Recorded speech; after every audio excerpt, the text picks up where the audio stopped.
Hi guys, welcome to Kiki TV. I am a holistic psychotherapist and a trauma therapist in private practice, and I make these videos to spread awareness and education so that more people can learn and grow and heal. So today we're going to talk about healing from narcissistic abuse. Some of the signs that you're healing from narcissistic abuse. But first I should talk about what narcissistic abuse is. Now look, I've made many videos on this. Please explore my channel. I've made videos on narcissistic abuse, trauma bonding, gaslighting, narcissistic parental abuse, malignant narcissists. Like there's a lot on this channel about this topic. But to put it very simply, narcissistic abuse breaks down the abuse victim, body, mind, heart, spirit, soul, because it is a combination of mental and emotional abuse, sometimes physical abuse, a lot of times financial abuse, and sometimes even sexual abuse. So sometimes even spiritual abuse. So it just breaks down the person in all the ways. And also, very briefly, I'll say it is because narcissists feel very small inside, very low self-esteem, so they cover it up with an overcompensation of high self-esteem, which is not actually high self-esteem. It's delusions of grandeur, where they feel better than everyone else. And in order to keep that delusion going, they have to demean and minimize people around them so that they could sort of like stand on their head, right? I'm the best. I'm the greatest. So what happens to the victim of narcissistic abuse is they become, well, they're crushed by the narcissist. They're crushed mentally, emotionally, spiritually, and sometimes physically. So gaslighting is a way that they take away a person's perception of reality by saying that what the abuse victim is experiencing, they are not experiencing. What the abuse victim heard, they did not hear. That did not happen that way. I don't know what you're talking about. You're crazy. They tell you that you're crazy and they question your reality so that they can keep you in control. So this is a really important point because now we'll talk about as you're healing. So a sign that you're healing is you trust your own reality.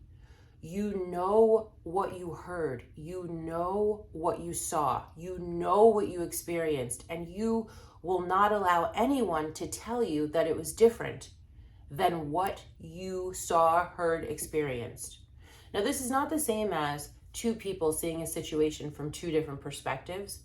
This is someone questioning your sanity and ability to perceive reality.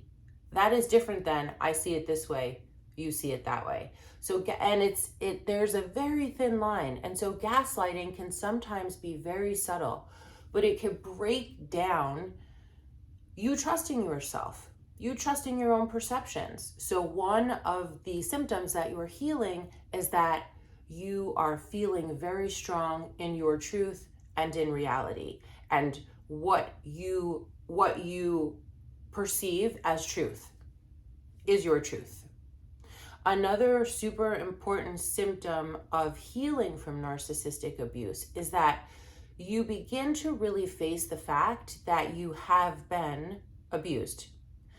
Because it's so subtle, sometimes it's hard to detect. Sometimes it's very easy to detect. Narcissism is on a spectrum. We go from covert narcs to malignant narcs, and covert narcissism is covert, insidious, and slick, and you don't really know what's happening. And malignant narcissism is like sociopath / narcissist, and that's very obvious abuse.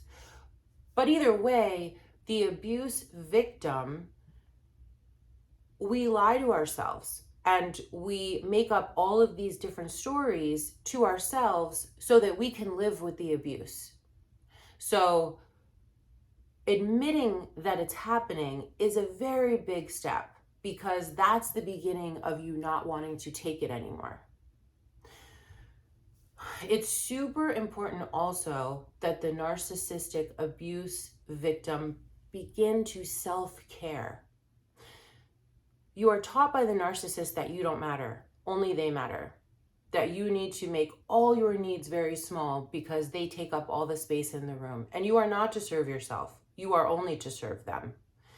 And so when you start taking care of yourself, you start taking your power back.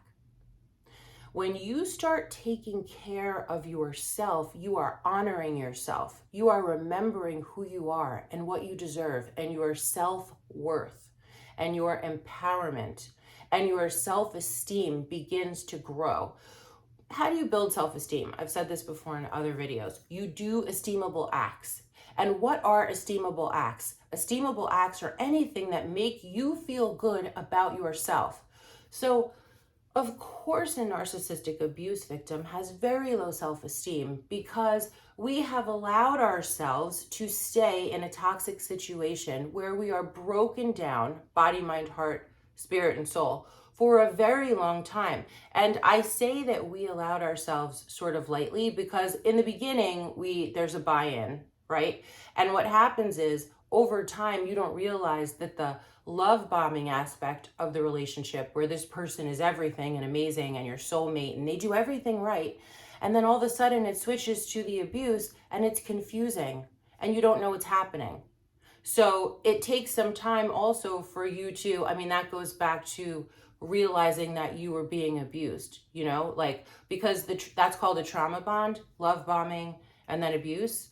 And it's very confusing and painful to realize that actually the person that you thought was the love of your life is actually the demon of your life who wants to destroy you.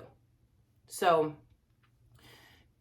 it requires low self-esteem to stay in that kind of situation. And by doing things self-care wise, you are building yourself back up. You are taking care of yourself. You are showing yourself that you are worthy of love and respect and attention and affection and positive self-talk and, frankly, trauma therapy. So, trauma. Let's just talk about trauma. Trauma affects your nervous system. I'm just going to make this very simple. Trauma affects your nervous system, and we all have this nervous system that is meant to protect us. So when anything comes anywhere near us feeling abused, we go into fight, flight, freeze, or fawn. I've made that video. Please check it out. Which means that we are constantly in fight, flight, freeze, or fawn, this trauma response, when we are being abused, because at any moment, out of the clear blue, something horrible will happen. The narcissist will begin to abuse you for really no reason or a made up reason that you don't understand, so that you're always worried that you're doing something wrong, right? So all of this creates your nervous system ready to go into fight, flight, or freeze. And being ready all the time is called hypervigilant. That means that you're assessing all danger at all time to make sure that you're safe. That is exhausting to your nervous system. That is exhausting for your organs, because your nervous system is connected to your organs. Body, mind, heart, spirit, soul are all connected. And when you're sitting on ready, when you're ready for the next horrible thing to happen, your digestion stops, your organs slow so that you can fight for your life. You see? So long-term chronic abuse leads to physical problems because we are in a constant trauma response, and no human is meant to be in a constant trauma response over a long period of time. So it leads to dis-ease, and people who have long-term chronic abuse get dis-ease in their bodies because mind, body, heart, spirit, soul are all connected. So how do you know that you are getting better? You know that you're getting better because you're not in a trauma response all the time.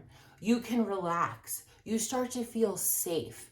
Your organs start working. You feel all the time, regularly, because they're not stopping so that you can fight for your life in a 911 trauma response. So your body is working better, you are having more energy, and or you're exhausted from being in fight or flight for so long. But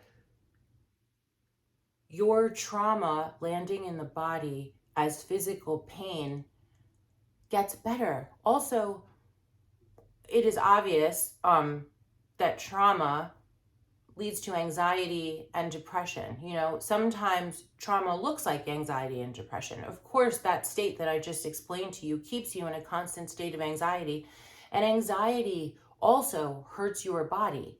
So, you know, I mean, there's so many things that stress does to a body. And so once you get out of the stressful, traumatic, abusive situation, your body can start to heal. And this is very important.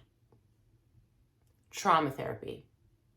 Narcissistic abuse victims need trauma therapy to reset your nervous system and to help you process the abuse so that you can truly heal mind, body, heart, spirit, soul.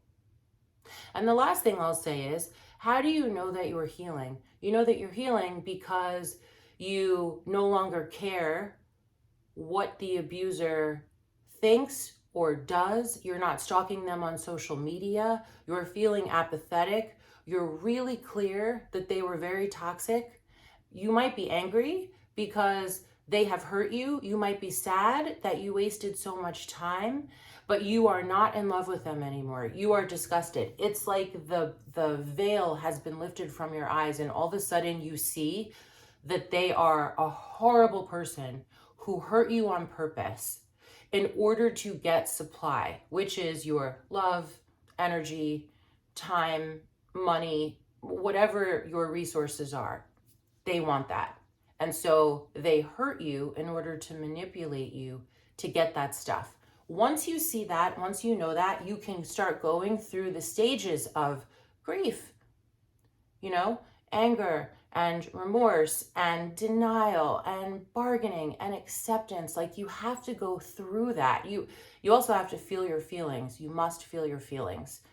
I made a video on how to deal with your emotions. How to deal with your emotions, please watch that video, but you just have to feel them.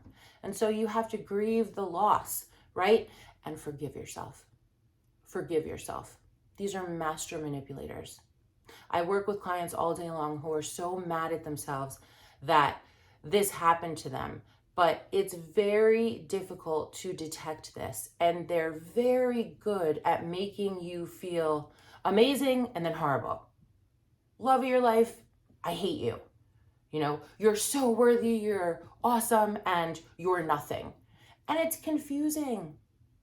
And that is why they do it. They do it to keep you stuck for as long as possible so that they could steal all your resources. So forgive yourself. It is impossible to know that this is happening. And a lot of people don't ever realize that it's happening. And a lot of people don't ever realize that they need to get out. And they don't. And you did. And you're healing. Celebrate that. Forgive yourself. Love yourself. You have to love yourself better. Thanks for watching. Thank you for liking and subscribing. And I'll see you next time. I hope this was helpful. Bye for now.